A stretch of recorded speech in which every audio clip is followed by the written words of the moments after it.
जिसका नाम है लर्न राइट अवे बाय सुतपा। आज के इस वीडियो में हम लोग जो है क्लास 7 ज्योग्राफी का चैप्टर नंबर 3 जो है कंप्लीट तो नहीं कर पाएंगे, आधा इसका कंप्लीट करेंगे। वो इस वजह से है कि जो आधा पहला पार्ट जो है हमारा पार्ट 1 जो है इस चैप्टर का, ये जनरली हमारा एक बहुत ही बड़ा क्राइसिस जो आजकल चल रहा है, धूम मचाया हुआ है, उसके ऊपर जो है हम लोग डिस्कस करेंगे। अर्थक्वेक जो हाल ही में टर्की में हुआ था तो कितना बड़ा डिस्ट्रक्शन लाया था, जापान में हुआ था तो कितना बड़ा डिस्ट्रक्शन लाया था, एंड हमारे इंडिया में जो हिस्ट्री में जो भूज में हुआ था, गुजरात हमारा जो स्टेट है वहां पे जो हुआ था तो कितना डिस्ट्रक्शन लाया था, ये हम सब कुछ जानते हैं। ठीक है, हमारा जो करंट अफेयर है हम लोग उसमें अगर पढ़ते होंगे तो जरूर हम लोग इसके बारे में थोड़ा बहुत जानते होंगे। एंड अभी हाल ही में बे ऑफ बंगाल के अंदर भी जो है अर्थक्वेक आया था, जिसका रेक्टर बहुत कम था, इसीलिए जो है हमें उसका डिस्ट्रक्शन कुछ ऐसे नहीं मिला था। पर जब वो अर्थ के ऊपर होता है, यानी कि लैंड सरफेस के ऊपर होता है, अर्थ के ऊपर तो होता है, पानी के ऊपर भी होता है, लेकिन जब लैंड सरफेस के ऊपर होता है तो इसका डिस्ट्रक्शन जो है अप टू मैक्सिमम हो जाता है। ठीक है, एंड हमें जो है देखने को बहुत ज्यादा मतलब डिस्ट्रक्शन जो है देखने को मिलता है, हमारा लॉसेस जो है बहुत ही ज्यादा इंक्रीज होता है, यानी कि लाइफ का लॉस हो सकता है, प्रॉपर्टी का लॉस हो सकता है। ठीक है, तो सब कुछ जो है इन लॉस के टर्म में जो है हमें बहुत कुछ जो है खोना पड़ता है। ठीक है, तो इस चीज को लेकर के आज का चैप्टर जो है डील कर रहा है पहले पार्ट में, इसीलिए मैं ये समझ रही थी कि क्योंकि ये चीज जो है अभी हो रहा है एंड इसको लेके काफी ज्यादा प्रेडिक्शंस भी आ चुके हैं, फ्यूचर प्रेडिक्शंस भी आ चुके हैं कि हिमालयन एरिया में जो है अर्थक्वेक होने वाला है हाल ही के दिनों में। एंड उत्तराखंड में आप देखे होंगे जोशीमठ वाला केस, ठीक है, वहां पे भी हमें कितना सारा क्रैक्स जो है देखने को मिल रहे हैं। तो ये सारे चीज जो है कवर हो सकते हैं, कवर क्या होंगे, ये तो लिंक्ड अप है आज के ही चैप्टर से, इसीलिए चैप्टर का पहला पार्ट जो है मैं सोची कि थोड़ा सा एलाबरेट हुए में हम लोग जो है उसको थोड़ा सा समझेंगे, क्योंकि इसमें जो है अर्थक्वेक होने का रीजन क्या हो सकता है, अर्थक्वेक आने का हमें जो प्रेडिक्शन है पहले से क्यों नहीं मिल पाता है, और अर्थक्वेक का सिम्टम्स जो है किसको पता चलता है पहले नेचर में, बाय नेचर किसको पता चलता है। ठीक है, और हमें जो है इसका लॉस कैसे हम लोग जो है मिनिमम कर सकते हैं, एंड इसका अवेयरनेस जो है हम लोग स्प्रेड कैसे करेंगे या फिर इससे जो है कैसे बचा जाए। ठीक है, एंड इसका जो मतलब क्यूरियोसिटी है, ठीक है, तो वो कितना हद तक कितना भयंकर हो सकता है उसके बारे में भी थोड़ा सा हम लोग चर्चा करेंगे। तो इसके लिए मतलब इस वजह से ही पहला पार्ट जो है एक्सक्लूसिवली इसके लिए मैं मतलब सेपरेट कर दी हूँ, और दूसरे पार्ट में जो है बाकी चैप्टर का दूसरा पार्ट जो है कंप्लीट हो जाएगा। ठीक है, तो चलिए स्टार्ट करते हैं। आज का जो पहला मतलब थोड़ा सा बैकग्राउंड जानेंगे, उससे पहले अर्थक्वेक के बारे में जानने से पहले थोड़ा सा उसका मतलब बेसिक जानना होगा। तो उसमें जो है आता है हमारा ये चैप्टर तो था आर चेंजिंग अर्थ। ठीक है, क्योंकि देखिए अर्थ में जो भी चीज एग्जिस्ट कर रहा है सब कुछ जो है बाय टाइम थोड़ा बहुत चेंज होते ही रहते हैं। हम लोग ये तो सुने ही होंगे कि nothing is permanent but change, तो चेंज एक ऐसा चीज है जो कि कांस्टेंट है। ठीक है, मान सकते हैं कि चेंज एक ऐसा चीज है जो कि कांस्टेंट है, यानी कि ये हमेशा होता रहता है, चाहे बड़े लेवल पे हो सकता है या फिर छोटे लेवल पे हो सकता है, लेकिन ये होना मतलब पक्का ही है। ठीक है, कभी भी मतलब चेंज होता ही रहता है हर एक चीज में, जैसे कि हमारे लेवल पे भी हम देख सकते हैं कि हमारा मतलब बॉडी के लेवल पे भी ग्रोथ होता रहता है। अगर ग्रो हो चुके हैं तो हम लोग जो है धीरे धीरे हमारा जो है मतलब सब कुछ एज का साइंस एंड सिम्टम्स जो है दिखने लगता है, एंड सब कुछ जो है ग्रो करता है धीरे धीरे करके, उसका टाइम भी एक्सपायर करता है, एंड जो है फिर डेड होता है, फिर जो है बर्थ होता है। तो इस हिसाब से जो है साइकिल चलता रहता है। ठीक है, ये कुछ और नहीं है, ये बस चेंज का ही रूप है। ठीक है, तो उस हिसाब से अर्थ में भी जो भी चीज आप लोग देख रहे हैं सब कुछ जो है डे बाय डे चेंज होता है। आज आप देख रहे हैं कोई पेड़ है बहुत छोटा सा, कल को देख रहे हैं या फिर 2-4 दिन के बाद देख रहे हैं थोड़ा सा बड़ा हो चुका है, एंड 10-12 साल के बाद देखें तो एकदम बहुत बड़ा ट्री हो जाता है। तो ये सब कुछ चेंज का ही असर है ना। तो इसी को लेकर के आज का हमारा टॉपिक है। तो चेंजिंग अर्थ में क्या क्या चेंज हो रहा है, किस वजह से चेंज हो रहा है, उस चेंज का रिजल्ट हमें क्या देखने को मिल रहा है, बेसिकली इन तीनों टॉपिक पे जो है हम डिस्कस करने वाले हैं। तो पहले हम उठाएंगे लैंड सरफेस के ऊपर होने वाला चेंज। ठीक है, तो हमारा जो अर्थ का जो ऊपरी लेयर है, लैंड फॉर्म जो भी है, हम उसको क्या बोल रहे हैं, लिथोस्फीयर बोल रहे हैं। ठीक है, हमारा जो लैंड सरफेस है हम लोग उसको लिथोस्फीयर बोल रहे हैं। तो लिथोस्फीयर जो है हमारा, लिथोस्फीयर जनरली कुछ large small rigid irregular type का प्लेट जो होता है उसको लेके बना हुआ रहता है, ठीक है। मतलब आप एक प्लेट्स तो आप लोग देखे होंगे कि जब घर में कंस्ट्रक्शन होता है तो वहाँ पे जो है स्लैब्स या फिर प्लेट्स दिया जाता है। कहाँ पे आप विंडो सील लेवल पे देख सकते हैं, डोर सील लेवल पे देख सकते हैं, कुछ भी हो सकता है आपका जो मतलब जेजा वगैरह देख सकते हैं। तो वहाँ पे सब क्या होता है ना, हमें स्लैब्स देना पड़ता है, ठीक है। वो एकदम साइज में, परफेक्ट साइज में होता है, रेक्टेंगुलर शेप का होता है। लेकिन यहाँ पे जो स्लैब्स होता है, हमारे लिथोस्फीयर में जो स्लैब्स होता है यानी कि प्लेट्स होता है, वो कुछ परफेक्ट साइज का नहीं होता है, एकदम इरेगुलर शेप का होता है। कुछ बड़े हो सकते हैं, कुछ छोटे भी हो सकते हैं, लेकिन ये सब जो है बहुत ही रिजिड होते हैं, ठीक है। और ये जो है आपस में कभी टकराते हैं तो कभी मूव करते रहते हैं, ज्यादा मूव कर लेते हैं तो अंदर जो है क्रैक दिखने लगता है, उसको हम लोग बोलते हैं कि अर्थक्वेक हो रहा है। एंड जब टकराते हैं तो माउंटेन जैसे फॉर्म कर लेते हैं, ठीक है। तो उस हिसाब से जो है हमें बहुत कुछ उनका जो है असर देखने को मिलता है, ठीक है। तो जिस तरह से ये हमारा प्लेट्स हमें जैसे कि प्रोटेक्शन देता है घर में कुछ कंस्ट्रक्शन जो है ऊपर लेवल तक बनाने के लिए, जैसे कि यहाँ पे विंडो हो गया, विंडो के ऊपर अगर हम वाल फिर उठा रहे हैं तो हमें कुछ स्लैब देना होगा, उसके ऊपर ही जाके वाल उठेगा, है ना। क्योंकि विंडो जो जगह है वो खाली है, उसके ऊपर वाल उठेगा तभी उठ पाएगा जब आप वहां पे कुछ प्रोटेक्शन देंगे, है ना। तो उस हिसाब से जो हमारा स्लैब है वो जनरली प्रोटेक्शन देता है, किससे, मोल्टेन जो मैग्मा है, ठीक है। हमारा 3 लेयर था, क्रस्ट था, मेंटल था, फिर कोर था। तो मेंटल एंड कोर से जो है हमें मेंटल का जो नीचे वाला लेयर है एंड जो कोर है, दोनों ही बहुत ही हीटेड है, ठीक है। वहां पे टेम्परेचर जो है बहुत ही ज्यादा रहता है। तो उनसे जो है हमें ये लिथोस्फेरिक जो प्लेट्स रहते हैं हमें जो है प्रोटेक्शन देते हैं। हमारा जो लैंडफॉर्म जो है एक प्लेट के ऊपर रहता है, उसको हम लोग बोलते हैं कंटिनेंटल प्लेट्स बोलते हैं। जो हमारा देश या फिर कंट्री या फिर कंटिनेंट जिस प्लेट के ऊपर रहते हैं हम लोग उसको बोल रहे हैं कंटिनेंटल प्लेट्स। उस हिसाब से जो पानी एक प्लेट के ऊपर रहता है तो हम लोग बोलते हैं उसको ओशनिक प्लेट्स, ठीक है। तो ये जो ओशन फ्लोर है उसमें भी हमें जो है लिथोस्फेरिक प्लेट्स देखने को मिलता है एंड कंटिनेंट के नीचे वाला एरिया में भी हमें जो है प्लेट्स देखने को मिलता है, ठीक है। तो ये जो अर्थ का जो लिथोस्फेरिक प्लेट है, ठीक है, इसका जो है मूवमेंट हमेशा होता रहता है, ठीक है। ये मतलब हर एक टाइम पे मतलब मूवमेंट करते रहते हैं। एंड क्योंकि इसका मूवमेंट जो है बहुत ही स्लो है, मतलब कुछ mm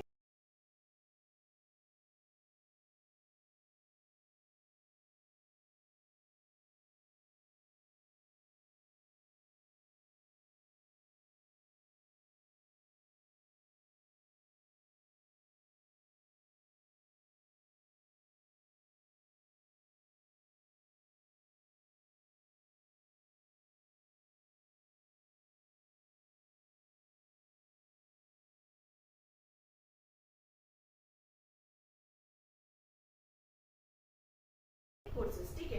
तो थोड़ा सा इसको सेपरेट करके समझते हैं। तो एंडोजेनिक, ठीक है, एंडो मींस अंदर में होने वाला, जेनिक मींस ओरिजिन, ठीक है, जहां पे ओरिजिन हो रहा है, जहां पे ये एराइज हो रहा है, कहां पे, अंदर ओरिजिन हो रहा है, ठीक है, फोर्स का। तो ये क्योंकि ये जो फोर्स है अंदर ओरिजिन हो रहा है इसका, तो इसको हम लोग बोल रहे हैं एंडोजेनिक। एंड जो फोर्स की बाहर ओरिजिन हो रहा है उसको हम लोग बोल रहे हैं एक्सोजेनिक, ठीक है। तो इस हिसाब से हमें 2 फोर्स मिल गया जिसकी वजह से जनरली हमारा लिथोस्फेरिक प्लेट्स जो है मूव करते हैं, ठीक है। फिर आता है एंडोजेनिक फोर्स, फिर डिवाइडेड होते हैं 2 पार्ट में। एक होता है सडन फोर्सेस, दूसरा होता है डायस्ट्रोफिक फोर्सेस, ठीक है। जो सडन फोर्सेस होता है उसकी वजह से क्या क्या होता है, जो सडन फोर्सेस में एंडोजेनिक फोर्सेस आता है, यानी कि जो अंदर में पैदा होने वाला फोर्स अगर सडनली क्रिएट होता है तो हमें जो है देखने को मिलता है अर्थक्वेक, वोल्केनोस एंड लैंडस्लाइड्स, ठीक है। तो ये 3 जो है अर्थक्वेक, वोल्केनो एंड लैंडस्लाइड वगैरह जो होता है वो जनरली सडन एंडोजेनिक फोर्सेस से होता है।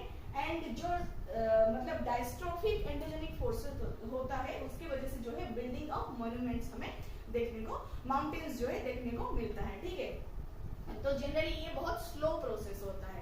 एंड एक्सोजेनिक फोर्स में क्या आता है, exogenic force generally land surface के ऊपर होता है। ये किस चीज से होता है, इरोजन एंड डिपोजिशन से होता है, मतलब कुछ जो है इरोड होके फिर कुछ कहीं और जाके डिपोजिट होना है, ठीक है।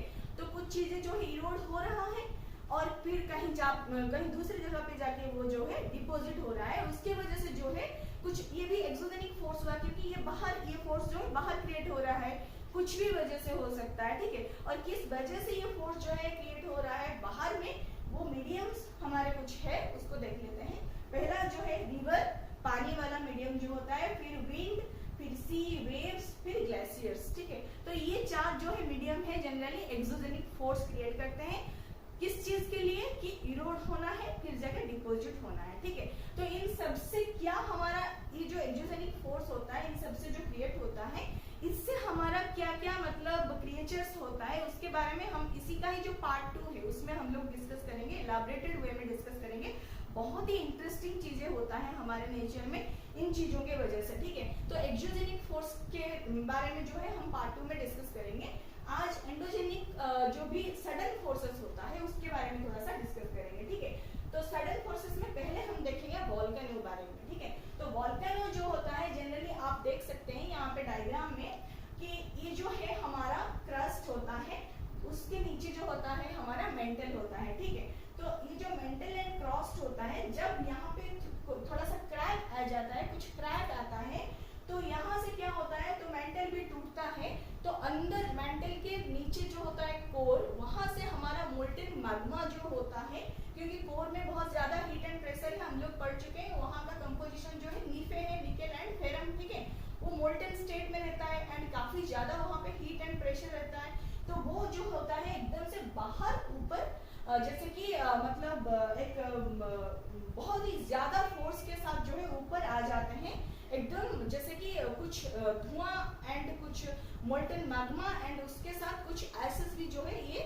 लेके ऊपर एक फोर्स के साथ आते हैं। ठीक है, जब ये फोर्स के साथ आ जाते हैं ऊपर, उस टाइम तो ये लिक्विड फॉर्म में ही होते हैं, लेकिन इस तरह से जब ये बाहर निकल आते हैं क्रैक के थ्रू से, डिफरेंट क्रैक के थ्रू से जब बाहर निकल आते हैं, तो बाहर का जब हवा, ठंडी हवा लगता है इनको, तो ये जो चीजें होते हैं ये क्या होते हैं ना, ठंडा होके जो है कूल होके फिर जो है हार्ड हो जाता है, एकदम से हार्ड सरफेस में बदल जाता है, जिसको हम लोग मतलब पढ़े थे प्रीवियस लेसन में कि इग्नियस रॉक जो है हमारा प्राइमरी रॉक जो है इसी चीज से जो है बनता है। तो ये चीज होता कैसे थोड़ा सा देख लेते हैं। तो पहले तो हमारा क्रस्ट एंड मेंटल था, तो ये क्रस्ट एंड मेंटल थोड़ा सा क्रैक होता है, यहाँ के अंदर जो है मोल्टेन मैग्मा रहता है, तो ये मोल्टेन मैग्मा जो होता है यहाँ पे जहाँ से ये निकलने वाला होता है, जहाँ पे बहुत ज्यादा मैग्मा होता है, तो इसको हम लोग बोलते हैं मैग्मा चैम्बर। ठीक है, यहाँ पे बहुत ज्यादा मैग्मा जो है रहा है। ठीक है, लेकिन ये जो क्रैक हो जाता है इसकी वजह से ये जो मैग्मा है इसके थ्रू से जो है बाहर निकल आता है,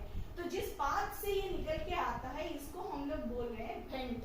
ठीक है, तो ये जिस पाथ से ऊपर आता है, जो पतला सा क्रैक से जो है ऊपर आता है, इसको हम लोग बोल रहे हैं वेंट। एंड जो ओपनिंग माउथ है इसको हम लोग बोल रहे हैं क्रैटर। ठीक है, फिर ये इससे क्या निकलता है, इससे जो है बहुत ही गर्म जो है पानी टाइप का मोल्टेन फॉर्म का मैग्मा निकलता है, एंड उसके साथ कुछ गैसेस एंड कुछ आश भी निकलता है। ठीक है, ये सब जो है एक साथ निकल जाते हैं एंड इसको हम लोग बोल रहे हैं लावा निकल रहा है। ठीक है, ये जो लावा है चारों तरफ ऐसे फैलता हुआ जाता है, क्योंकि मोल्टेन फॉर्म में है, लिक्विड फॉर्म में है, तो चारों तरफ जो है फैल जाता है। जब इसको हवा लगता है बाई टाइम ग्रेजुअली ये जो है धीरे धीरे करके ठंडा होता है, बाद में जाके इग्नियस रॉक में जो है ये फॉर्म ले लेता है। ठीक है, जो कि हमारा प्राइमरी रॉक है। ठीक है, ये था वोल्केनो के बारे में। अब थोड़ा सा हम अर्थक्वेक के बारे में देखेंगे। ठीक है, तो अर्थक्वेक कैसे होता है, अर्थक्वेक जनरली क्या होता है ना, दो मतलब जो हमारा लिथोस्फेरिक प्लेट्स होते हैं, ऐसे मान लीजिए दो प्लेट्स होते हैं, जब वो लोग क्या करते हैं ना ऐसे सेपरेट होते हैं या फिर कुछ मूवमेंट करते हैं, तो एक दूसरे के अंदर जो है कुछ मतलब सेपरेशन का कुछ जो है गैप दिखने को मिलता है। ठीक है, तो जब भी ये लोग या फिर टकराते हैं या फिर उनके अंदर गैप क्रिएट होता है, या फिर वो लोग ट्रांसवर्स डायरेक्शन में जो है मूव करते हैं, तो उनके अंदर भी गैप क्रिएट होता है, तो वहां पे जो है हमें अर्थक्वेक जो है देखने को मिलता है। ठीक है, तो आप देखिए मैं यहाँ पे पिक्चर बनाई हूँ, आप देख सकते हैं कि ये एक प्लेट है ऊपर वाला एंड ये एक प्लेट है नीचे वाला। ठीक है, ये जो दो प्लेट है ऐसे करके मूव करें या फिर ऐसे करके मूव करें। ठीक है, तो जब मूव कर रहे हैं इनके अंदर जो है गैप जो है क्रिएट हो रहा है। ठीक है, उस हिसाब से क्या हो रहा है ना, हमारा जो अर्थक्वेक का जो फोर्स है वो भी एंडोजेनिक ही है, हम लोग ऑलरेडी डिस्कस कर चुके हैं कि एंडोजेनिक सडन फोर्स है ये। तो जहाँ पे ये अंदर जहाँ पे क्रिएट हो रहा है, जहाँ पे ओरिजिन हो रहा है अर्थक्वेक का जो फोर्स होता है, उसको हम लोग वो पॉइंट को हम लोग बोल रहे हैं फोकस। ठीक है, जहाँ पे ये जो होता है ओरिजिन होता है इसका अर्थक्वेक का, उसको हम लोग बोल रहे हैं फोकस, ठीक है। जब ये फोकस से ओरिजिन हो रहा है, ऐसा नहीं कि ये बस एक डायरेक्शन में निकल जाएगा, ठीक है, ये किसी भी डायरेक्शन में स्प्रेड हो सकता है। इसके बारे में भी हम लोग थोड़ा सा आगे देखेंगे। तो ये इसका जो डायरेक्शन है काफी वेरिएबल है, कुछ भी डायरेक्शन में ये मूव कर सकता है। ये हो सकता है कि ये परपेंडिकुलर ही जा सकता है, लॉन्गिट्यूडिनल ही जा सकता है, कुछ ट्रांसवर्स डायरेक्शन में भी जा सकता है, कुछ सरफेस में भी जा सकते हैं, तो ये कुछ भी टाइप के हो सकते हैं, ठीक है। तो जब ये मूव करने लगता है तो जो फोकस पॉइंट हमारा रहता है अंदर, अर्थ के अंदर, उसके सीधा ऊपर, ठीक है, सीधा ऊपर एकदम क्रस्ट के ऊपर हमारे लैंड सरफेस के ऊपर फोकस से जस्ट सीधा ऊपर जो पॉइंट हमें मिलेगा उसको हम लोग बोलेंगे एपिसेंटर, ठीक है। जिस तरह फोकस से चारों डायरेक्शन में जो है अर्थक्वेक का फोर्स जो है रेडिएट हो रहा है, उस हिसाब से एपिसेंटर से भी चारों तरफ जो है फोर्सेस रेडिएट होते हुए हमें देखने को मिलता है, ठीक है। इसका जो है हमें एग्जांपल यहाँ पे आप देख सकते हैं पिक्चर में, जिस तरह से फोकस अंदर था, फोकस से जो है चारों तरफ जो है फोर्स जा रहा है एंड चारों तरफ जो है क्रैक होके टूट रहा है प्लेट, ठीक है। फिर एग्जैक्टली उसके ऊपर सीधा जो पॉइंट है, रेड वाला पोर्शन आप देख सकते हैं, ये वाला पोर्शन जो है एपिसेंटर है, उसके एग्जैक्टली साइडवाइज जिस तरह से नीचे वाले लेयर में फटा था जो हमारा लिथोस्फेरिक प्लेट, उस हिसाब से क्रस्ट में भी हमें जो है देखने को मिलता है एंड इससे जो है हमारा प्लेट जो है फिर टूट रहा है, ठीक है। उसको हम लोग बोल रहे हैं कि seismic wave radiate out in all direction, ठीक है। अगर ऑल डायरेक्शन में इस तरह से अगर सिस्मिक वेव्स जा रहे, सिस्मिक वेव्स कुछ नहीं होता है, सिस्मिक वेव्स वही होता है जो हमारा अर्थक्वेक जनरेटिंग फोर्स होता है, ठीक है। तो अर्थक्वेक सिस्मिक वेव के कारण ही जो है हमें अर्थक्वेक जो है देखने को मिलता है, उसी वेव से जो है हमारा फोर्स होके जो है वेव्स जा रहे हैं एंड जो है क्रैक्स जो है पैदा हो रहे हैं, फिर जो है हमें अर्थक्वेक देखने को मिल रहा है, ठीक है। तो यही जो सिस्मिक वेव्स है जनरली इन्हीं के कारण जो है हमें अर्थक्वेक देखने को मिल रहा है। फिर ये जो होता है प्लेट होता है, ये जो हमारे लिथोस्फेरिक प्लेट्स होते हैं टूट चुके हैं, तो थोड़े थोड़े मतलब टुकड़े टुकड़े होके हमें दिख रहे हैं क्योंकि सिस्मिक वेव की वजह से टूट गए हैं। एंड ये जो था हमारा प्लेट का बाउंड्री था जो कि अभी मतलब पार्ट हो चुका है, ठीक है। तो ये है हमारा अर्थक्वेक का सारा मतलब फेनोमेना जो है किस तरह से ये होता है। फिर अर्थक्वेक जो होता है वेव्स, अर्थक्वेक का जो वेव होता है यानी कि जो सिस्मिक वेव्स होता है वो 4 टाइप का होता है, ठीक है। पहला तो होता है पी वेव्स। उसको समझने के लिए, अर्थक्वेक का वेव समझने के लिए आप 2 चीज याद रख सकते हैं, एक होता है बॉडी वेव्स एंड दूसरा होता है सरफेस वेव्स, ठीक है। एक होता है बॉडी एंड दूसरा होता है सरफेस वेव, ठीक है। तो जो सिस्मिक वेव होता है जनरली मतलब 2 कैटेगरी में डिवाइडेड है, body and surface waves. Body waves में फिर 2 वेव्स आते हैं एंड सरफेस वेव में फिर 2 वेव्स आते हैं, ठीक है। तो बॉडी वेव में जो आते हैं वो है P waves and S waves. P wave जो होता है वो लॉन्गिट्यूडिनल डायरेक्शन में जो है स्प्रेड होता है, एस वेव जो होता है वो ट्रांसवर्स डायरेक्शन में जो है स्प्रेड होता है, ठीक है। ये था हमारा बॉडी वेव्स। एंड जो सरफेस वेव्स होते हैं उसमें एल वेव्स जो है हमारा एक टाइप का वेव होता है एंड सरफेस वेव का जो दूसरा टाइप का वेव होता है ये होता है रैले वेव्स, ठीक है। तो एल वेव्स जो होते हैं वो सरफेस में ही मूव करते हैं, ठीक है। ये तो इस तरह के हमें 4 वेव्स जो है सिस्मिक वेव्स जनरली देखने को मिलता है एंड इनके ऊपर जो है हमारा सारा स्टडी होता है कि कौन सा वेव जो है कहाँ पे जनरेट हुआ था एंड कौन सा वेव किस मीडियम से पास होता है, किस मीडियम से नहीं पास होता है, उनका जो है मतलब कौन कितना ज्यादा हार्मफुल हो सकता है और कहाँ पे कितना हार्मफुल क्रिएशंस होता है इनके वजह से, सब कुछ जो है इनके ऊपर सारा मतलब डिटेल स्टडी अगर हम करना चाहेंगे तो हमारे हायर क्लासेस के बुक में ये दिया हुआ है, हम बाद में इनको समझ सकते हैं। तो अभी के लिए आप इतना याद रख सकते हैं कि हमारा सिस्मिक वेव जो है 2 कैटेगरी में होता है, एक है बॉडी एंड दूसरा है सरफेस वेव। बॉडी वेव फिर 2 टाइप होते हैं, सरफेस वेव फिर 2 टाइप होते हैं। बॉडी वेव में पी एंड एस वेव्स आते हैं एंड जो सरफेस वेव होते हैं एल एंड रैली वेव्स आते हैं, ठीक है। अभी के लिए आप इतना याद रख लीजिए, हायर क्लासेस में हम उसके ऊपर डिटेल पढ़ते हुए आगे बढ़ेंगे, ठीक है। एंड जनरली अर्थक्वेक जो है कभी प्रेडिक्ट नहीं किया जा सकता है क्योंकि इसका रीजन ये है कि ये सडन एंडोजेनिक फोर्स है। एक तो ये एंडोजेनिक फोर्स है, फिर ये सडनली होता है जिसके वजह से हम इसको प्रेडिक्ट नहीं कर सकते हैं, ठीक है। एंड इसका जो है मेजरिंग टाइप होता है, इसको हम लोग रिक्टर स्केल में जो है मेजर करते हैं। इसको मेजर करने के लिए हमारे पास जो इंस्ट्रूमेंट है हम लोग उसको बोलते हैं सिस्मोग्राफ, ठीक है। तो सिस्मोग्राफ में हम लोग जनरली इसको मेजर करते हैं इन रिक्टर स्केल एंड एंड ये जो है वैरी करता है 2.0 रिक्टर। 2.0 रिक्टर में होता है तो बहुत ही लो लेवल में होता है, उसमें जो है हम बस थोड़ा सा थ्रिल फील कर सकते हैं या फिर कुछ हल्का सा शेक महसूस कर सकते हैं, पर इसमें कुछ हार्म नहीं होता है। 5 तक आते आते थोड़ा बहुत हमें और अच्छे से फील होने लगता है। 6 अगर आता है तो जो है हमारा बहुत सारा ऊपर में होने वाला चीज जो है फॉल डाउन होता है, उसकी वजह से हमें जो है नुकसान होता है। एंड जब 7 हो जाता है इसका रिक्टर स्केल में, तो रिक्टर स्केल 7 आते आते ये जो है बहुत ही डिस्ट्रक्शन मचा लेता है, ठीक है। तो इस हिसाब से जो है इसका कैटेगरी हम लोग देख सकते हैं। फिर आता है एनिमल बिहेवियर, ठीक है। तो नेचर जैसे हमें सब कुछ देके हेल्प करता है, उस हिसाब से कुछ एनिमल का बिहेवियर को देख के भी हम ये मतलब भाप सकते हैं कि हाँ अर्थक्वेक जो है होने वाला है। किस तरह से, अगर आप देखेंगे कि कोई एक बड़ा सा एक मतलब वाटर मीडियम है, वहां पे अगर आप देखेंगे कि मछलियां जो है छटपटा रही हैं, ठीक है, मतलब एजिटेट कर रही हैं, तो आप समझ सकते हैं कि कुछ जो है होने वाला है, ठीक है। अगर सांप जो होते हैं बिल में छुपे हुए रहते हैं या फिर पत्थर के अंदर रहते हैं, अगर अचानक से वो लोग जो है बाहर आने लगते हैं, तो आप ये भी मान सकते हैं कि ये भी एक सिम्टम माना जाता है कि अर्थक्वेक जो है होने वाला है, क्योंकि उनका स्किन जो है बहुत ही मतलब सेंसिटिव होता है एंड ये जो है हमारे सिस्मिक वेव्स को बहुत ही अच्छे से जो है बहुत पहले भाप लेते हैं। एंड इनका जो है रिएक्शन देख के हम लोग ये भी पता कर सकते हैं कि हाँ आगे जो है कुछ होने वाला है, ठीक है। एंड उसके बाद फिर आता है प्रिपेयर्डनेस, हम खुद को कैसे प्रिपेयर करेंगे अगर ऐसा सिचुएशन हो रहा है तो, ठीक है। तो हमें कुछ सेफ स्पॉट लेना चाहिए, कुछ ऐसे स्पॉट्स लेना चाहिए जहाँ पे कि हमारे अंदर कुछ गिरने का चांसेस बहुत कम हो, हम मतलब ऐसे हम लोग खुद को जो है सेफली रख सकें। उस हिसाब से हमारा जो किचन का काउंटर होता है, ठीक है, किचन में जो हमारे प्लेट्स लगे हुए रहते हैं उनके अंदर जो है हम छुप सकते हैं, या फिर टेबल डेस्क कुछ भी है उसके नीचे भी हम बैठ सकते हैं अगर गैप है तो।